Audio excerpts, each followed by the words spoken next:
অসমৰ সংগীত জগতৰ বাবে পুনৰ এক সুখবৰ ৰাষ্ট্ৰীয় পৰ্যায়ত উজলিছে শিৱসাগৰৰ তৰুণ ৰেপ আৰ্টিষ্ট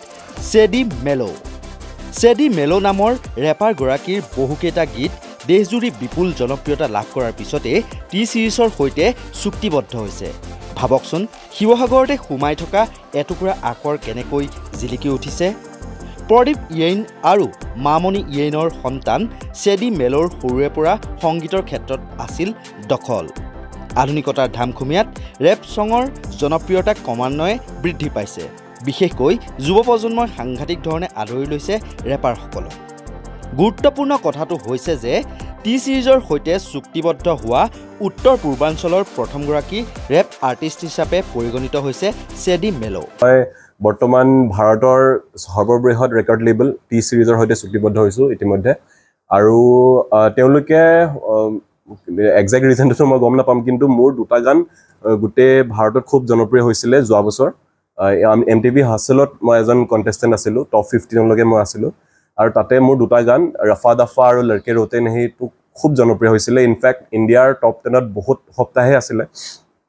সেই জনপ্ৰিয়তাটো চাই মেলি হয়তো তেওঁলোকে মোক ৰিচ আউট কৰিছিলে তেওঁলোকে মোৰ মেনেজমেণ্টৰ সৈতে কথা পাতিছিলে তাৰপিছত এনেকৈ কথা পাতি আজি টি সিৰিজলৈ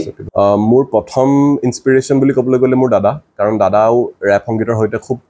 জড়িত আগৰ পৰাই তেওঁ নিজে ৰেপ নকৰিলেও তেওঁ মানে সৰুৰ পৰাই ৰেপৰ অনুৰাগী খুব ৰেপ সংগীতৰ আৰু তেওঁ মোক সৰুৰ পৰাই বুজায় মানে যে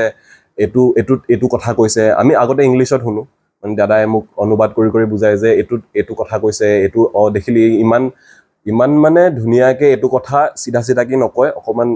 মানে সুৰ লগাই বা পাক লগাই মেলি কথাবোৰ কেনেকৈ ক'ব পৰা যায় দাদাৰ মোৰ প্ৰথম ইনস্পিৰেশ্যন আছিলে আৰু আপোনাৰ ছেকেণ্ড কুৱেশ্যন কি আছিলে চবে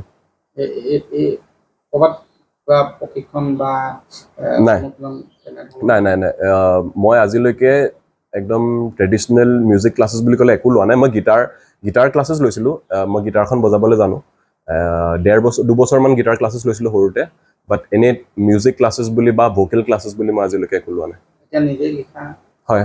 মোৰ যিমানখিনি গান আজিলৈকে আছে মই চব নিজে লিখিছোঁ আৰু মই মানে প্ৰাউডলি ক'ব পাৰোঁ মই 5টা লেংগুৱেজত কৰোঁ ৰেপ ইভেন দো হিন্দীটো চবতছে বেছি পপুলাৰ হৈছে কিন্তু মই এনে 5টা ভাষাত গান লিখোঁ হয় হেৰিটো শুনাই দিওঁ যোনটো লষ্ট এণ্ড ফাউণ্ড বুলি যোনটো মোৰ নতুন EP এখন ওলাইছে 4টা গান ওলাইছে টি সিৰিজৰ সৈতে ইতিমধ্যে মুক্তি লাভ কৰিছে এই 4টা গানৰ একদম 4 নম্বৰ গানটো কৈছোঁ মই পাহৰি निकला मिला तानों का टिला लोग हंसते घर वाले भी मेरे गाने से गिला जो फेंके पत्थर बनाया उसका किला खाए रास्ते में ठोकर खोकर ही खुद से मिला हाउ मैनी नाइट्स था मैं अकेला घर से दूर हाउ मैनी नाइट्स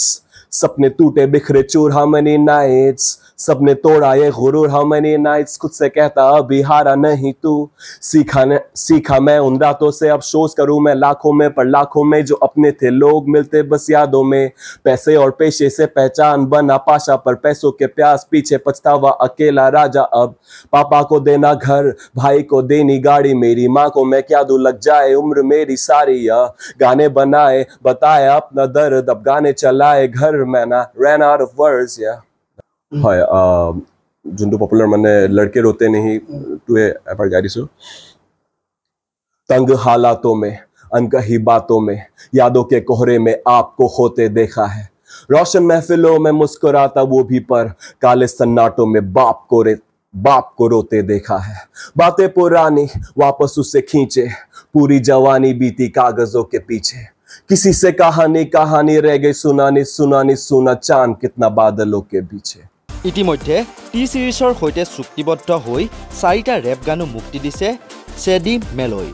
উল্লেখযোগ্য যে ইয়াৰ পূৰ্বে জনপ্ৰিয় মিউজিক চেনেল MTVৰ ৰেপ সংগীত ভিত্তিক